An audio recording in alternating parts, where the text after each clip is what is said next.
CTV News at 11:30 with Ian Campbell and Rick Wyman with weather. Good evening. Thanks for joining us. Ian is off. The chair of the District of Nipissing Social Services Board in North Bay is working to come up with a permanent winter solution should there be an overflow of homeless people needing a warm place at the low barrier shelter. CTV's Eric Tashner with more. Since the end of spring, Social Services Board Chair Mark King has been pushing to get 2 trailers built at the low barrier shelter to use if there ever was an overflow of homeless people needing a warm place. But this plan has hit a snag in the building permitting process. It's become so onerous to get building permits because of the red tape that's involved. The trailer idea was seen as a cost-saving measure instead of having to resort to a more expensive method, hotel rooms. It's all about the budget of DSAB, trying to save money to avoid that circumstance. King says that it came to light the permit application was missing information. I don't really know. It actually, we have a subcontractor that's doing the work. While he stresses that it isn't a city staff issue, King says there is an overarching challenge getting building permits approved. I spent the majority of the morning on the phone talking to all kinds of different people that are speaking about the difficulty to get building permits. So in my mind, there's something not working. At this point, the Social Services Board has been able to handle the capacity at the low barrier shelter and its neighboring Northern Pines Transitional Housing Complex. We're into the winter months. Ground is frozen. It makes it impractical to actually start construction. So this whole project will get pushed ahead into the new year. King says he plans to bring up the issue to Ontario's housing minister at the AMO conference in January. In the meantime, he says the hotel room option will be available as a last resort. Eric Tashner, CTV News, North Bay. 2 women from Moose Factory First Nation were arrested this morning in Cochrane as part of a joint drug trafficking investigation. The women were arrested at the Ontario Northland station before boarding a train bound for Moosonee. They were identified through a joint investigation between OPP and Anishinaabe-Aski police. Police seized more than $8,000 and suspected fentanyl and methamphetamine. Timmins police have charged several people after 2 search warrants led them to the seizure of more than $20,000 in drugs. Yesterday afternoon, during the 5 o'clock hour, a heavy police presence on Cedar Street North resulted in the arrest of 2 Timmins men and 3 people from Southern Ontario. Then, at around 9 p.m., police searched a second home on 6th Avenue. Police say the investigation netted drugs like fentanyl and cocaine, as well as $5,000 in cash and a loaded gun. This was a proactive investigation initiated by our drug enforcement unit, and based on the evidence they managed to collect during their investigative techniques, they made application for a controlled drug and substance warrant. In this case, it was granted by the courts, hence the execution of the warrant last night. Police officials add the arrests are not connected to the ones that took place last month on Jubilee Avenue East. Tensions flared at Queen's Park today as the Ford government was grilled on a variety of issues inside the legislature. That includes its response to the layoff of 1,000 steel workers at Algoma Steel. CTV's Siobhan Morris has the details. It may be frosty outside Queen's Park, but inside the legislative chamber, I'm going to start naming people. The heat is cranked. The Ford government facing questions about the Skills Development Fund scandal and the layoff of 1,000 workers at Algoma Steel in Sault Ste. Marie. Ontario loaned the company $100 million, knowing the pink slips were coming. When is this Premier going to stop holding the line and fire his Minister of Labour? Madam Speaker, the only person that should get a pink slip is the Leader of the Opposition. A response the NDP leader calls dismissive and callous. He's not taking it seriously. He's making jokes when we're talking about the misfortune of 1,000 people, right? A really devastating impact on a community and an industry. Algoma's transitioning to a kind of steel production that doesn't require as many workers, a process sped up by crushing U.S. steel tariffs. The $100 million loan that we invested kept them alive long enough now to fight the future. The feds also offered $400 million in loans, with no sign of an end to tariffs. We'll continue to monitor things to support the industries that are hit the most by these Section 232. But opposition parties think the agreement with Algoma should have come with more. If the government had actually talked to the workers, there could have been a transition plan in place. A day after poor EQAO results were released and the Minister of Education launched a review of learning, a challenge of the Premier. When are you going to stand up for kids? Get out of your seat. You fired thousands of teachers. Doug Ford hit back with the number of schools closed and staff eliminated under the Liberal government. And then we're actually teaching kids about STEM. You want to teach them about every wacko thing, left-wing radical thing? The Liberals stress it's progressive Conservatives who've been in charge of education since 2018. The math scores that you see, grade 6, grade 3, that's all on them. The government's moving to accelerate 3 more bills through the legislature, including the Buy Ontario Act. There isn't a lot of time left for MPPs to weigh in, with only 4 days left in the legislative session. At Queen's Park, Siobhan Morris, CTV News. Approximately 3,800 students in the Sudbury and Manitoulin districts have missing or overdue vaccines, according to the provincial immunization database. That from Public Health Sudbury and districts, which is reminding parents and guardians to update their child's vaccine records. Starting in December, Public Health will begin reviewing records and notifying families if their child is missing vaccines. Under law, the medical officer of health can issue suspension orders to students who don't meet immunization requirements. Students could be suspended up to 20 school days or longer if required. A heads up to patients and visitors at the Sault Area Hospital. Parking rates are increasing. According to the hospital, rates with the exit fee will increase to the public from $6 to $7.50. Starting in the new year, parking rates will also increase for staff and doctors. The rate change comes as the hospital is dealing with a deficit for the second consecutive year. Discounted parking passes will continue to be made available. The hospital in Sudbury has a new lifelike mannequin in its simulation lab, helping medical learners prepare for a specific surgery.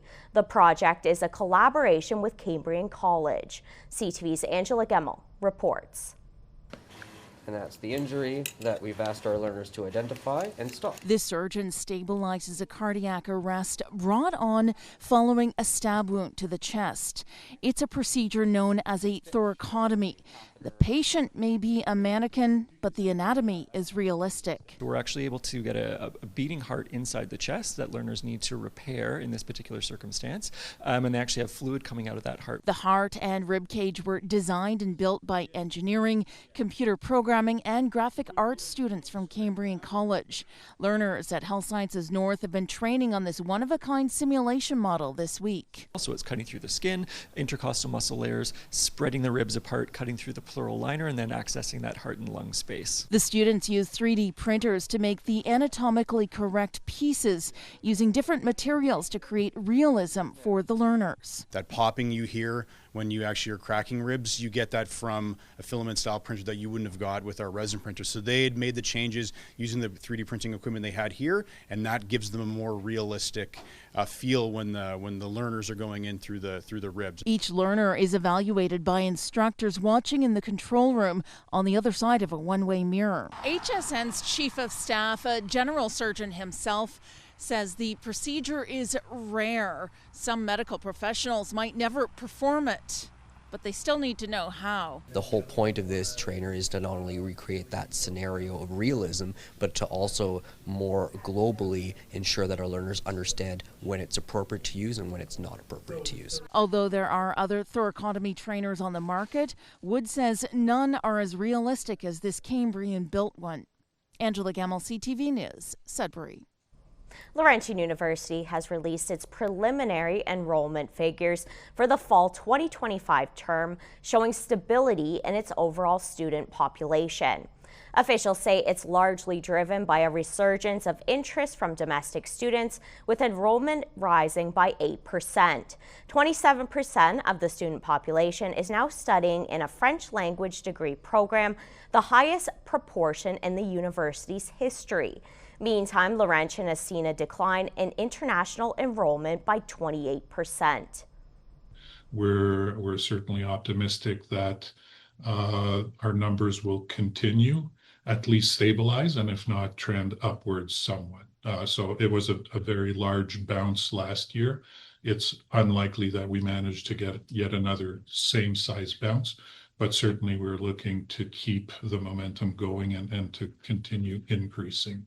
On the international front, the country has made its announcement. We're still waiting from the province to see how many seats will be permitted. My initial thought is that Laurentian will have basically an equivalent number this year as last year. Meantime, Demers says the university will focus on making sure international students know Laurentian is an option for them and dispelling the myth that Canada is not welcoming to them. Time now for a short break here on CTV News. Coming up, we'll have your full weather forecast. For now, a look at the current conditions around the region. So pretty cold out there overnight. You're definitely going to want to bundle up. Cloudy skies in Timiskaming Shores, -22, -20 in Timmins, some snow falling in Chapleau and Kapuskasing and Wawa. Your full forecast coming up next. When you see it happen, send it to CTV News. Text 10400 from your screen to ours.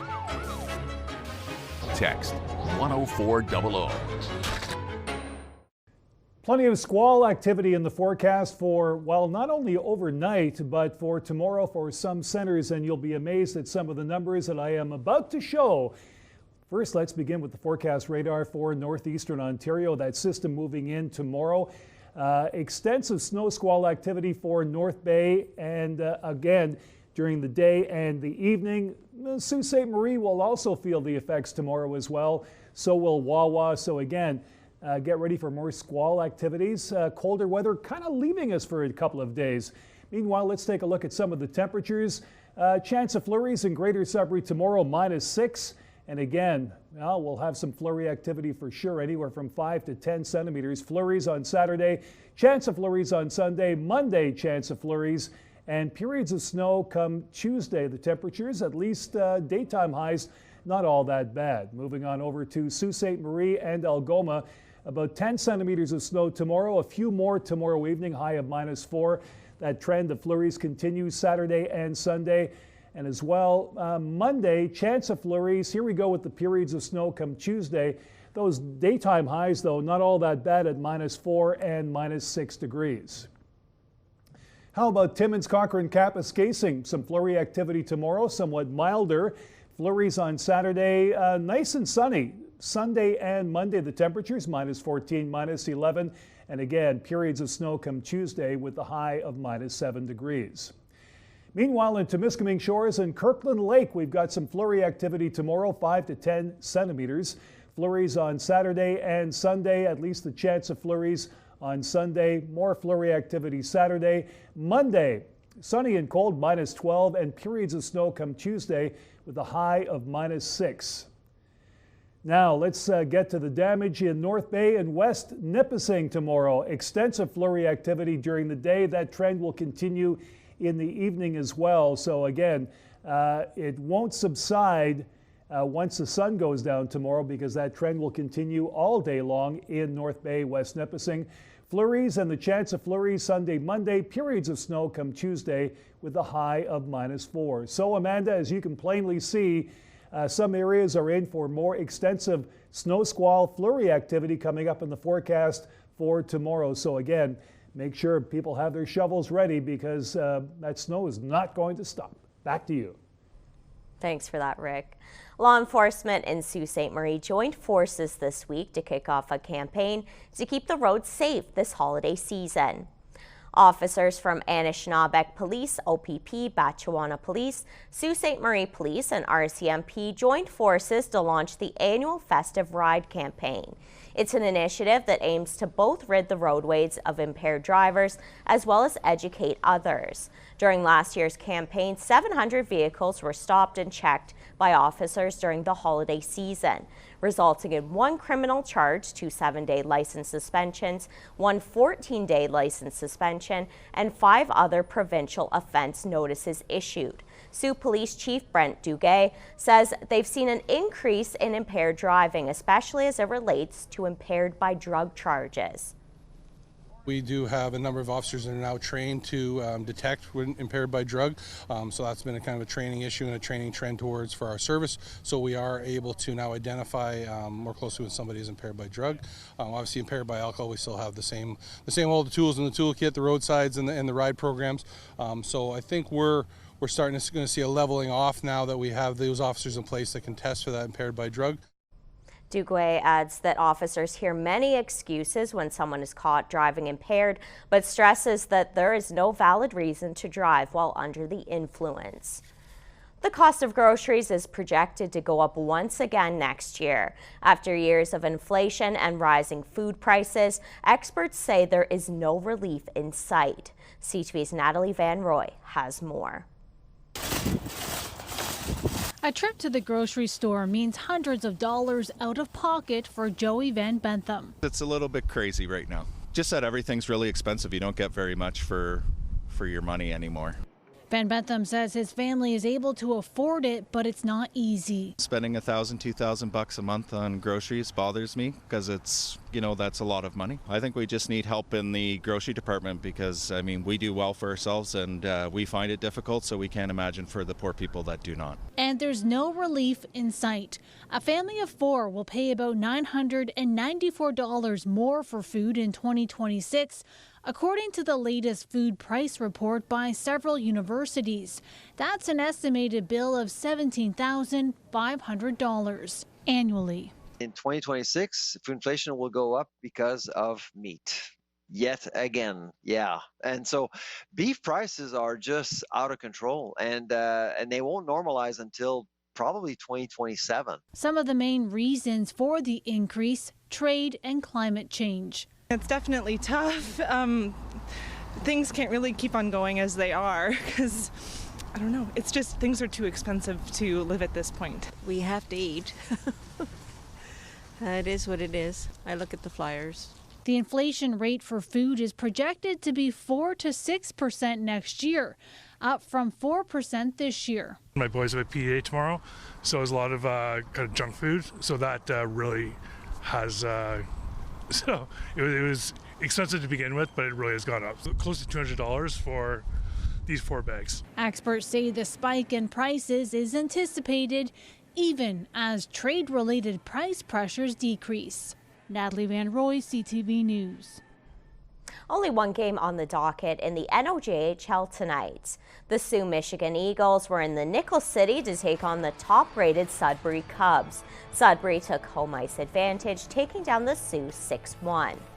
Over in the OHL tonight, the North Bay Battalion hosted the Sarnia Sting. The troops took a 2-1 win.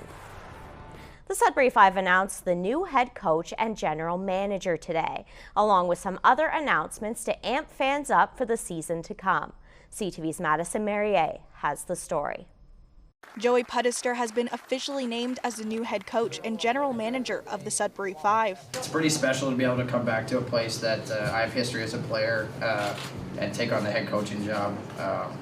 I'm just really excited for the opportunity. Some fans might remember him from the 2018 to 2020 seasons when he played for the team. The support has been fantastic already, and the whole team, the whole organization has been really great in terms of getting everybody hyped up for the season. Just met Coach Joey a couple days ago, but so far it's been great. He does know the system. He really puts us through great workouts. I'm really excited to get to know him better and just, win with him. However, coming off a winning season, the pressure is on, and Pudister said he is building on the foundation that outgoing coach Logan Stutz built. He knows the role he's coming in to fill. He knows the situation of us winning last year, and I think he's on the same page and he's excited to do it again. My teammate Charlie would say pressure is a privilege. So we're really very excited to have that pressure on our back this year. We're looking forward to that. The five also shared the third team jersey and themed nights to make sure fans are even more excited for the season to come, which tips off on December 29th with a banner raising. Madison Merrier, CTV News, Sudbury. Today, a woman from the greater Sudbury community of Lively was honored with a YMCA Peace Medal. Katie Scarf donates her time to organize and coordinate an effort to help make Christmas brighter for youth who have aged out of foster care. CTV's Elena Everson reports. And I think what better way than giving... Katie Scarf receives a YMCA Peace Medal. She was honored for organizing Christmas gifts for youth in care and says she is humbled. Joy as well that it's been recognized, but certainly want to acknowledge all the people that are part of this as well. I know organizing it is something, but the people that contribute are quite incredible. Katie really exemplifies community compassion and care in this work. A lot of empathy in towards the youth that are in care. Her family was on hand to deliver the gifts to the Children's Aid Society for distribution. Volunteers gather wish lists from youth ages 18 to 23 who have aged out of the foster care system but still have contact with Children's Aid. Families and businesses then purchase and wrap those gifts. The 18 to 23-year-olds are now out on their own. They need things for their home to make it feel a little bit more comfortable. And so this is a great opportunity to give them both practical things and a little bit of joy this season. Scarf previously volunteered on the effort, but took over as a lead organizer 2 years ago from the original founder. I hope that it brings that sense of community, that there are people out there who care. I think of those youth who are living on their own, who have no networks, no family, and hopefully this just gives them a smile on Christmas morning. 72 youth will receive custom gifts from their wish lists. Organizers say many of the requests are for practical items, like grocery vouchers, silverware, blankets, and towels. Alana Everson, CTV News, Sudbury. Still ahead tonight on CTV News. Preparations are underway for a big night of music and performances in Sudbury, all for a good cause. Details next.